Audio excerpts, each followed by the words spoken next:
देश भर में चुनाव और उपचुनाव उत्तर प्रदेश में होने जा रहे हैं, किस तरह का माहौल देख रहा है? कोई यूपी की अगर बात करें उपचुनाव में, सारे चुनाव पर समाजवादी पार्टी के उम्मीदवार ऐतिहासिक वोटों से जीतेंगे, क्योंकि इस पार्टी के नेता और उत्तर प्रदेश की जनमानस की आशा और विश्वास के केंद्र आदरणीय अखिलेश जी के प्रति लगातार लोगों की उम्मीदें, विश्वास और भरोसा बढ़ता चला जा रहा है। लोकसभा के परिणाम आपके सामने हैं और मुझे लग रहा है कि लोकसभा से भी बेहतर परिणाम इन उपचुनाव में आने जा रहे हैं। चुनाव जैसे जैसे आ रहे हैं, कई नारे आ रहे हैं, कटेंगे तो कटेंगे, इस तरह समाज को तोड़ने की बात भी की जा रही है। देखिए, अब ये जिनके पास कोई काम नहीं है बताने को, जिनके पास कोई उपलब्धि नहीं है, वो इसी तरह की बातें करेंगे। लेकिन लोग ये बातें करने वालों को याद रखना पड़ेगा कि देश हमारा गंगा जमुनी तहजीब का देश है। ये देश एक दूसरे के सुख में दुख में साथ रहने वालों का देश है।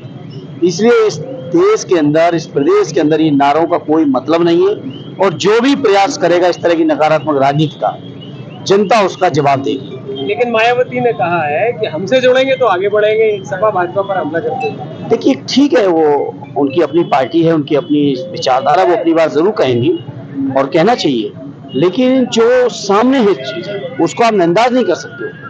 लोकसभा के परिणाम आपके सामने हैं, जितने भी आपके पास सर्वे से लेके जो गतिविधियां जो मीडिया के लोग हैं या देश प्रदेश के लोग समझते हैं जिन चीजों को, वो सारी चीजें आदरणीय अखिलेश यादव जी के पक्ष में। ये झारखंड में भी आपकी पार्टी कैसे उतारे? हाँ, बिल्कुल सारी जगह पे जहाँ जहाँ चुनाव हो रहे हैं, इंडिया अलायंस की सरकार बनेगी और उस सरकार को बनाने में हम समाजवादी लोग महत्वपूर्ण भूमिका अदा करेंगे। गिरिराज किशोर ने आपके जो साथी हैं राहुल गांधी, उनके लिए कहा है कि देश में गृह युद्ध कराना चाहते हैं, इस तरह की बयान। देखिए, गिरिराज किशोर, आज तक उनका एक सुलझा हुआ बयान कोई बता दे। उनको बीजेपी और आरएसएस की प्रयोगशाला ने इसी काम के लिए रखा हुआ है कि लोगों में नफरत फैलाओ।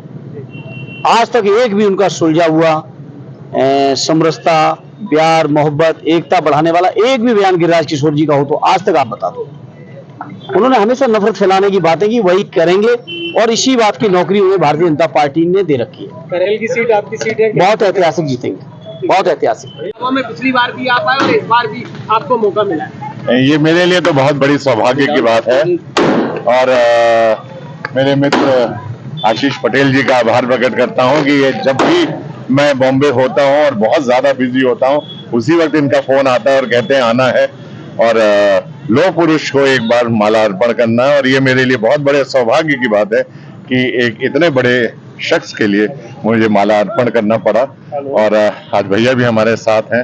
ये हमारे लिए बहुत बड़े सौभाग्य की बात है। ये हमारा परिवार है जिसके साथ आज मैं खड़ा हुआ हूँ और मेरा बचपन इटावा में बीता। मैं खेला यहीं, बड़ा यहीं से हुआ और यहीं से मैंने हनुमान जी की तरह छलांग लगाकर बंबई तक की अपनी यात्रा पूर्ण की। और उसके बाद आपने जो सब लोगों ने देखा है, महाभारत पहला शो, पहला सीरियल, द्रोणाचार्य की भूमिका और उसने एक इतिहास लिखा हिंदुस्तान के पटल के ऊपर। टेलीविजन ने एक इतिहास लिखा, वो सौभाग्य मुझे मिला और वो सौभाग्य इसलिए मिला मुझे कि मुझे इटावा के लोग बहुत प्यार करते हैं और इसीलिए मैं बार बार इटावा आता हूँ। एक मजबूत किरदार आपने जो दिया था, उसके बाद अब आगे की किस तरह की आपकी तैयारी चल रही है? अरे बाप रे बाप तैयारी मैं क्या बताऊं। तैयारी मुझे करीब लगभग 40-45 साल हो गए बॉम्बे में रहते हुए और 37 इयर्स महाभारत 37 साल पहले आई थी और तब से अभी तक की मेरी यात्रा ये है कि 10,000 एपिसोड मैं अभी तक कर चुका हूं टेलीविजन के ऊपर। Bigger than live, larger than life वाले जितने भी रोल अभी तक इतिहास में बने हैं, फॉर एग्जाम्पल ले लीजिए महाराणा प्रताप, रावण, कंस, परशुराम, पृथ्वीराज चौहान या देवों का देव महादेव के प्रजापति दक्ष ले लीजिए, वो सारी भूमिकाएं निभाने का सौभाग्य आपके इटावा के इस निवासी को मिला है।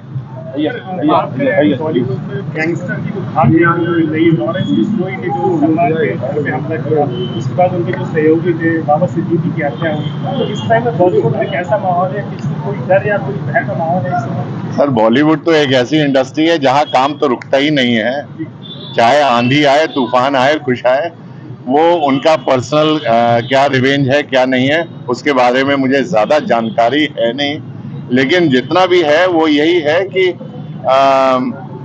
बॉम्बे की पुलिस बहुत सक्षम है और अपने केस को सॉल्व करने के लिए और वहाँ के लॉ एंड ऑर्डर को कंट्रोल करने के लिए। तो मैं पुलिस के ऊपर पूरा विश्वास करता हूँ और मुझे लगता है कि हमारे देश की जो पुलिस वैसे भी जो है बहुत सक्षम है इन क्राइम को कंट्रोल करने के लिए। महाराष्ट्र में विधानसभा चुनाव होने जा रहे हैं, काफी वोटर्स हैं, किस तरह का माहौल देख रहे हैं महाराष्ट्र में? किस तरह की सरकार चाहती है महाराष्ट्र में? अब ये तो जनता के ऊपर है, वो देखिए किसको चुन के भेजती है किसको नहीं करती है, लेकिन मैंने जितना भी अभी तक, देखिए मैं कोई पॉलिटिशियन तो हूँ नहीं, ना ही राजनीति में हूँ और ना ही मैंने कभी किसी पार्टी को ज्वाइन किया है। मैं कलाकार हूँ, कलाकार के तौर पे इतना ही कह सकता हूँ कि जो प्रेजेंट सरकार है उसने महाराष्ट्र के अंदर बहुत सारे रुके हुए कार्यों को कंप्लीट किया है। इससे पहले की जो सरकार थी उसने कोई कार्य नहीं किया था, वो बिल्कुल ठप पड़ा था मामला, बिल्कुल कोई काम नहीं हुआ था उस वक्त। लेकिन अभी की जो सरकार है उसने बहुत ज्यादा काम किया और अभी हम लोगों ने राहत की सांस भी ली हुई है। समाजवादी बड़ी पार्टी महाराष्ट्र में कैसी भी किया है?